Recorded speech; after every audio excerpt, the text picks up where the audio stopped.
কখনো কি এমন হয়েছে কোনো কিছু হারানোর পর হঠাৎ মনে হয়, ইস, এটা আগে বুঝলে ভালো হতো?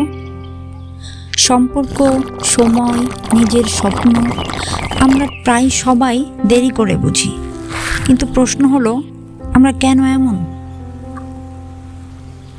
আসলে আমাদের ব্রেন বই পড়ে শেখে না, সে শেখে এক্সপেরিয়েন্স থেকে। আগুন ছুলে পড়ে এই তথ্যটা জানলেও আগুনের হাত না লাগা পর্যন্ত ব্রেন পুরোটা বিশ্বাস করে না।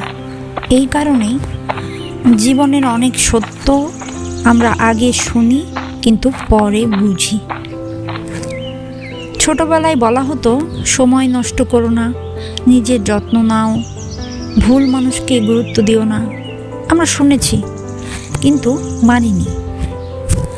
আজও যখন ক্লান্ত হই, ভেঙে পড়ি বা নিজেকে হারিয়ে ফেলি, তখন হঠাৎ করে কথাগুলো ভারী হয়ে ওঠে।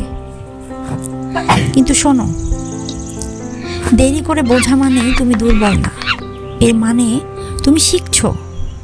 জীবনে কেউ আগে সব বুঝে নেয় না, যারা বুঝেছে তারাও একদিন দেরি করেই বুঝেছে। আজ যদি তুমি কিছু বুঝে থাকো, হ্যাঁ দেরিতে, কিন্তু বুঝেছ, এটাই তোমার আনঅর্গানাইজড প্রোগ্রেস। তুমি কোন জিনিসটা দেরিতে বুঝেছো?